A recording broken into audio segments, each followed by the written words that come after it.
నమస్తే, welcome to UTV. నేను Murali.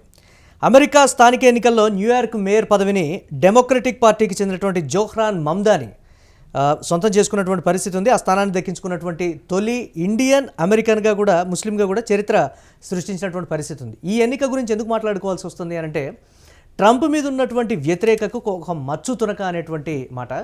Trump నేను చెప్పే ప్రతి మాట వినండి అని క్లియర్ కట్గా మమ్దాని చేసినటువంటి ప్రసంగం కావచ్చు, లేకపోతే ఆయన మీద ఉన్నటువంటి వ్యతిరేకత, ట్రంప్ నేరుగా వచ్చి ప్రచారం చేసినప్పటికీ కూడా అక్కడ ట్రంప్ పార్టీకి చెందినటువంటి అభ్యర్థి ఓడిపోయారు అని అంటే ట్రంప్ మీద ఉన్నటువంటి వ్యతిరేకత కావచ్చు, లేకపోతే ట్రంప్ను వచ్చే ఎన్నికల్లో ట్రంప్ పార్టీకి మద్దతు ఉండదు, మేము అసలు మీ వైపు లేము అనేటువంటి సంకేతాలు ఇచ్చినట్లుగానే చూడొచ్చు. ఇదే అంశానికి సంబంధించి మనతో మాట్లాడటానికి వీక్షణం ఎడిటర్ ఎన్ వేణుగోపాల్ గారు మనతో లైవ్లో సిద్ధంగా ఉన్నారు. వేణుగోపాల్ గారు నమస్తే. వేణుగోపాల్ గారు చెప్పండి. ఎస్, అంటే న్యూయార్క్ సిటీ మేయర్గా మమ్దాని గెలుపు ప్రపంచవ్యాప్తంగా ఎందుకింత సంచలనం అవుతుంది అని అంటే, సరే కొన్ని ఉదాహరణలు మనం గుర్తు తెచ్చుకోకపోయినప్పటికీ కూడా కొన్ని అంశాలు మాత్రం ప్రధానంగా పనిచేశాయనేటువంటి ఒక మాట ఎలా విశ్లేషిస్తారు? డొనాల్డ్ ట్రంప్ అధికారం స్వీకరించినప్పటి నుంచి దాదాపు 11 నెలలుగా ఆయన పట్ల తీవ్రమైన ఎన్నికల్లో అయితే గెలిచాడు, కానీ తీవ్రమైన వ్యతిరేకత, ముఖ్యంగా ఆయన విధానాలు, ఆయన షట్ డౌన్ చేయడం కానీ, లేదా విదేశాంగ విధానంలో ఆయన అనుసరిస్తున్న విధానాలు కానీ, సుంకాలు పెంచడం ద్వారా స్థానిక ప్రజలకు, వినియోగదారులకు ధరల పెరుగుదల వల్ల కానీ అనేక కారణాల వల్ల ఆయన పట్ల వ్యతిరేకత వస్తుంది. ఆయన తనను తాను రాజుగా ప్రకటించుకున్నాడు. నో కింగ్ ఉద్యమం ఒకటి జరుగుతుంది. ఈ నేపథ్యంలో అంటే 11 నెలల్లో కనీసం 4-5 నెలలుగా దేశవ్యాప్తంగా ట్రంప్ వ్యతిరేక ఉద్యమాలు నడుస్తున్న నేపథ్యంలో ఇప్పుడు ఈ ఎన్నికలు వచ్చాయి. ఈ ఎన్నికల్లో డెమోక్రట్లు చాలా చోట్ల విజయం సాధించారు. ప్రత్యేకించి న్యూజెర్సీలోను, వర్జీనియాలోను సాధించిన విజయాలు. 2 చోట్ల మహిళలు నెగ్గారు, డెమోక్రటిక్ పార్టీ అభ్యర్థులు నెగ్గారు. వాటికన్నా ప్రపంచమంతా వేచి చూసింది, చాలా ఏం జరుగుతుంది ఇక్కడ అని చూసింది New York city mayor. New York city మేయర్గా మొట్టమొదటిసారి ఒక భారతీయ సంతతికి చెందిన లేదా ఉగాండన్ సంతతికి చెందిన ఒక శరణార్థి. ఎందుకంటే దేశవ్యాప్తంగా ట్రంప్ వచ్చినప్పటి నుంచి శరణార్థులు ఉండకూడదు, ఇమ్మిగ్రెంట్స్ ఉండకూడదు, ఇమ్మిగ్రెంట్స్ని వెళ్ళగొడతాను, ఇమ్మిగ్రెంట్స్ ఒకవేళ సిటిజన్షిప్ సంపాదించినప్పటికీ వాళ్ళ మీద ఆంక్షలు పెడతాను, అనేక రకాల ఇబ్బందులు పెడుతున్నాడు.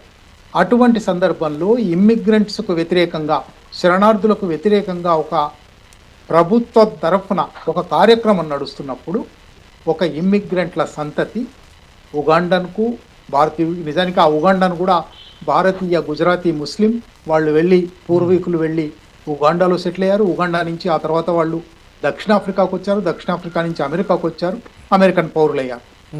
ఆయనకు భారతీయ పౌరురాలుగా ఉండి చాలా అద్భుతమైన సలాం బాంబే, కామసూత్ర వంటి సినిమాలు తీసిన, ప్రపంచ ప్రఖ్యాతి పొందిన, ఆస్కార్ అవార్డు కూడా పొందిన మహిళా దర్శకురాలు మీరా నాయర్, వాళ్ళిద్దరి కొడుకు ఈయన జోహ్రాన్ మమ్దాని. ఈయన ఇప్పటికీ 34 ఏళ్ల వయసు వాడు. బహుశా న్యూయార్క్ చరిత్రలో ఇంత తక్కువ వయసులో నవయవ్వనంలో మేయర్ పదవిని అధిష్ఠించిన మొదటి వ్యక్తి. అంతేకాకుండా ప్రపంచం అంతా ఇప్పుడు చూస్తూ ఉన్నాము ఇస్లామోఫోబియా, ఇస్లాం పట్ల వ్యతిరేకత, ముస్లింల పట్ల వ్యతిరేకత ఉన్న సందర్భంలో ఈయన తండ్రి ముస్లిము, తల్లి గుజరాతీ హిందూ, పంజాబీ హిందూ అయినప్పటికీ ఆయన ముస్లిం పేరే ఉంది, తనను తాను ముస్లింగా చెప్పుకున్నాడు. ముఖ్యంగా గాజా మీద ఇజ్రాయెల్ సాగిస్తున్న మారణకాండకు వ్యతిరేకంగా చాలా చోట్ల మాట్లాడాడు. అంటే అమెరికాలో యూదు పాలక వర్గాలు, సంపన్న వర్గాలు వాళ్ళతో కూడా వ్యతిరేకత తెచ్చుకున్నాడు. అంటే ఇస్లామోఫోబియా వల్ల ఆయన గెలుపుకు ఒక ప్రాముఖ్యత ఉంది, ఇమ్మిగ్రెంట్స్ వ్యతిరేకత వల్ల ఆయన గెలుపుకో ప్రాధాన్యత ఉంది. అంతేకాకుండా అమెరికా లాంటి చోట ఒక పెద్ద పెట్టుబడిదారీ దేశంలో ఆయన తనను తాను డెమోక్రటిక్ సోషలిస్ట్ అని చెప్పుకున్నాడు. సోషలిజం అంటేనే కూడదు, సోషలిజం అనేది చెల్లదు అని చెప్పే చోట సోషలిస్టు విధానాలు, కనీసం సంక్షేమ రాజ్య విధానాలు అమలు చేస్తాను అని ఆయన ఒక పెద్ద వాగ్దానాల పరంపర ఇచ్చాడు. ఇవన్నీ ఆయన గెలుపు నిజంగా ఇవాళ ఉన్న ప్రపంచ రాజకీయాల పరిస్థితులలో చాలా చాలా కీలకమైనది. మరొక వంక ట్రంప్తో పాటు ఎలాన్ మస్క్ కనీసం ఒక డజన్ మంది బిలియనీర్లు న్యూయార్క్ సిటీలో ప్రచారాలు చేసి న్యూయార్క్ సిటీలో డబ్బులు పెట్టి ఈయన గెలవకూడదు అని ప్రచారం చేశారు. అధ్యక్షుడుగా డొనాల్డ్ ట్రంప్ ప్రజలకు, న్యూయార్క్ పౌరులకు ఒక పిలిపించాడు. మీరు మమ్దానీని కనుక ఎన్నుకుంటే నేను న్యూయార్క్ డీఫండింగ్ చేస్తాను, ఫండింగ్ ఇవ్వడం ఆపేస్తాను అని. ఇన్ని అవరోధాల మధ్య జోహ్రాన్ మమ్దాని గెలిచాడు. అది నిజంగా అంటే ఆయనే తన ప్రచారంలో ఒక మాట చెప్పుకున్నాడు, ఇది అండర్ డాగ్ క్యాంపెయిన్ అన్నాడు. ఇది అణగారిన ప్రజల క్యాంపెయిన్. తనను ఇది ఒక రకంగా ప్రజా వ్యతిరేకత లేకపోతే రాజ్యాంగపరంగా ప్రజల నుంచి వచ్చినటువంటి తిరుగుబాటు కింద చూడాల్సినటువంటి అంశంగా చూడొచ్చు. అలాగే ఇది ఒక ట్రంప్కి అయితే ఒక ఎదురు దెబ్బని అంటున్నారు. మరి ఎందుకు ఒక మేయర్కు ప్రెసిడెంట్కు గొడవ ఏంటి అనేటువంటి అంశానికి వచ్చినప్పుడు దానికి సంబంధించి ఏం చెప్తారు? అంటే న్యూయార్క్ మేయర్షిప్ ఎంత ముఖ్యమైందంటే, మీరు న్యూయార్క్ ఆర్థిక వ్యవస్థ కెనడా దేశపు ఆర్థిక వ్యవస్థ కన్నా పెద్దది. న్యూయార్క్ ప్రపంచవ్యాప్తంగా అనేక జాతుల వాళ్ళను, అనేక భాషల వాళ్ళను ఆకర్షించింది. న్యూయార్క్ అనేక బహుళజాతి సంస్థలకు కేంద్రం, గొప్ప నిధులు పోగయ్యే కేంద్రం. అటువంటి చోట మేయర్గా ఉండి అక్కడ నిజానికి అమెరికాలో మనలాగా సిటీలకు, మున్సిపాలిటీలకు చాలా తక్కువ అధికారాలు ఉండడం కాదు, సిటీ కార్పొరేషన్లకు చాలా అధికారాలు ఉంటాయి. మేయర్ ఒక రకంగా న్యూయార్క్లో ఏం జరగాలి, ఏ రాజకీయాలు, ఏ ఆర్థిక వ్యవస్థ, ఎటువంటి సామాజిక విధానాలు, సాంస్కృతిక విధానాలు కొనసాగాలి నిర్ణయించగలడు. అటువంటి నిర్ణయాధికారం ఇవాళ ఒక డెమోక్రటిక్ సోషలిస్ట్ చేతికి వచ్చింది.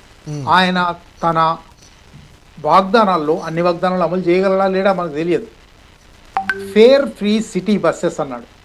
న్యూయార్క్లో ఇప్పటికీ మెట్రోపాలిటన్ ట్రాన్స్పోర్టేషన్ అథారిటీ పేరుతో సిటీ బస్సులు, ఫెర్రీలు వగైరా ప్రభుత్వ రంగంలో ఉన్నాయి, స్టేట్ సెక్టర్లో ఉన్నాయి.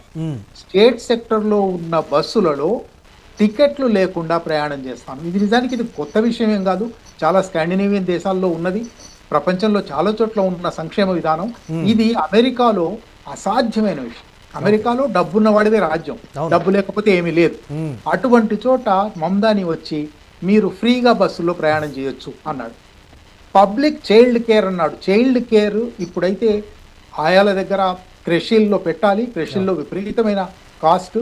ఇది పబ్లిక్ చైల్డ్ కేర్ ఇస్తాను, ఫ్రీగా ఇస్తాను అన్నాడు.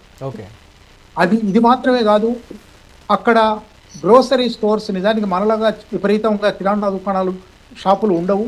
ఊరి బయట పెద్ద పెద్ద కాస్ట్కో లాంటి షాపులు ఉంటాయి. అటువంటి చోట ప్రైవేటు షాపులలో ధరలు నియంత్రించడం కోసం ప్రభుత్వ రంగంలో గ్రాసరీ స్టోర్స్, కిరాణా దుకాణాలు ప్రతి బరోకు ఒకటి పెడతాను, ప్రతి ప్రాంతానికి ఒకటి పెడతాను, అవి మొత్తంగా ధరలను నియంత్రిస్తాయి అన్నాడు.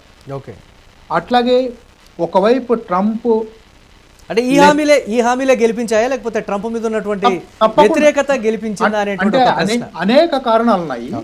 తప్పకుండా ట్రంప్ వ్యతిరేకత ఒక 5-6 నెలలుగా అనేక ఉద్యమాల వల్ల, నో కింగ్ ఉద్యమం వల్ల ప్రధానంగా ట్రంప్ పట్ల వ్యతిరేకత పెరుగుతుంది. అది ఒక కారణం. ఈ వాగ్దానాలన్నీ కూడా ఒక రకంగా సోషలిస్ట్ వాగ్దానాలు. సోషలిస్ట్ వాగ్దానాలు అంటే పేదలకు, మధ్యతరగతికి ఉపయోగకరమైన వాగ్దానం. ఈ పేదలకు, మధ్యతరగతికి ఉపయోగకరమైన వాగ్దానాలు చేశాడు కాబట్టి వీటిలో సగం అమలైనా పావు అమలైనా మంచిదే అని ప్రజలు అనుకొని ఉంటారు. ముఖ్యంగా అమెరికాలో రెంట్ ఫ్రీజ్, ఇళ్ల అద్దెల మీద ఫ్రీజ్ విధిస్తాను, స్తంభింపజేస్తాను, ఇప్పటికన్నా రెంట్ పెంచడానికి వీలు లేదంటాను. ఇది కొన్ని లక్షల మంది గృహాలు లేని వాళ్లకు, గృహరహితులకు ఒక ఊరట ఇస్తుంది. ఇక రెంట్ పెరగదు, మనం ఏ రెంట్కు చేరతామో ఆ రెంట్కే ఉంటాము. ఇటువంటి అనేక, అట్లాగే 2 లక్షల కొత్త ఇళ్లు కట్టిస్తాను, అఫోర్డబుల్ అడిషనల్ హౌసింగ్ అన్నాడు. పబ్లిక్ సేఫ్టీ రిఫార్మ్ అన్నాడు. ఈ మాటలన్నీ నిజానికి అమెరికా లాంటి దేశంలో, న్యూయార్క్ లాంటి రిచెస్ట్ ప్రాంతంలో ఇచ్చినటువంటి వాగ్దానాలన్నీ అమలు చేయడం ఆర్థికపరమైనటువంటి భారం, లేకపోతే ఇతర దేశాల్లో సాధ్యమైనట్టుగా అమెరికాలో సాధ్యం కాదనేటువంటి విమర్శలు ఉన్నాయి. ఇచ్చినటువంటి హామీలు అయితే బాగానే ఉన్నాయి, మరి ఎంతవరకు ఇంప్లిమెంటేషన్ అంటే ఎంతవరకు ఛాన్సెస్ ఉన్నాయంటారు? తప్పకుండా ఇటువంటి సందేహం వచ్చే అవకాశం ఉంది. కానీ న్యూయార్క్ ఆర్థిక వ్యవస్థ చాలా రోబస్ట్ ఆర్థిక వ్యవస్థ కాబట్టి న్యూయార్క్ ప్రభుత్వమే స్వయంగా, మేయర్, కార్పొరేషన్ స్వయంగా ఇవి ఇవ్వచ్చు. అంత మాత్రమే కాదు, ఆయన నిధుల సేకరణకు మార్గం కూడా ప్రకటించాడు. అందువల్ల కూడా ఉన్నత వర్గాలలో వ్యతిరేకత వచ్చింది, దిగువ వర్గాలలో అనుకూలత వచ్చింది. అవేమిటంటే, ఒకటి కార్పొరేషన్ల మీద ట్యాక్స్ ఇంక్రీజ్ చేస్తాను అన్నాడు. అనేక కార్పొరేషన్లు ఇవాళ మనం ప్రపంచవ్యాప్తంగా చెప్పుకునే కార్పొరేషన్లలో అనేక కార్పొరేషన్ల హెడ్ క్వార్టర్స్ న్యూయార్క్లో ఉంటాయి. కనుక ఆ కార్పొరేషన్స్ అక్కడే ట్యాక్స్ చెల్లించాలి, వాటి ట్యాక్స్ పెంచుతాను అని స్పష్టంగా చెప్పాడు. $1 మిలియన్ కన్నా ఎక్కువ ఆదాయం వచ్చే వాళ్ళ మీద పన్ను పెంచుతాను అన్నాడు. మామూలుగా ఎకనామిక్స్లో, పబ్లిక్ ఫైనాన్స్లో ట్యాక్సేషన్ విధానం ఎట్లా ఉండాలి అని చెప్పినప్పుడు ప్రోగ్రెసివ్ ట్యాక్సేషన్ అంటారంటే మీ ఆదాయం పెరుగుతుంటే మీ పన్ను పెరుగుతుంది అని. అది మొదటిసారి ఆయన న్యూయార్క్లో అమలు చేస్తాను అని ప్రకటించాడు. ఇది ఒకవైపు ధనిక వర్గాల్లో, సంపన్న వర్గాల్లో ఆయన పట్ల వ్యతిరేకత తెచ్చింది. పేదలలో కాబట్టి ఈయన ఒక నిధుల సేకరణ మార్గం కూడా చూపెడుతున్నాడు కాబట్టి హామీలు అమలు చేస్తాడు అనేది. అట్లాగే మినిమం వేజ్ ఇప్పటి వరకు అమెరికాలో కొన్ని రాష్ట్రాల్లో ఉంది, కానీ నిజానికి అమెరికాలో ఈ మినిమం వేజ్, భారతదేశంలో అయితే మినిమం వేజ్ చట్టం ఉంది, కానీ అమెరికాలో మినిమం వేజ్ చట్టం తేవడానికి ప్రయత్నాలు చేస్తే అధ్యక్షులనే దించేసిన సందర్భాలు ఉన్నాయి, చరిత్ర ఉంది. అటువంటి చోట న్యూయార్క్లో $30 మినిమం వేజ్ అష్యూర్ చేస్తాను, దాని ఒక చట్టం తెస్తాను అని కూడా. ఇటువంటి అనేక కార్యక్రమాలు, అవి కొన్ని జనాకర్షక విధానాలు అనిపించవచ్చు, పాపులిస్ట్ విధానాలు అనిపించవచ్చు, కానీ ఈ పాపులిస్ట్ విధానాలను ఎట్లా అమలు చేయగలను కూడా ఆయన చెప్పారు. కాబట్టి అనేక కారణాలు, కేవలం ట్రంప్ వ్యతిరేకత మాత్రమే కాదు, ఈ కారణాలు కూడా కావచ్చు.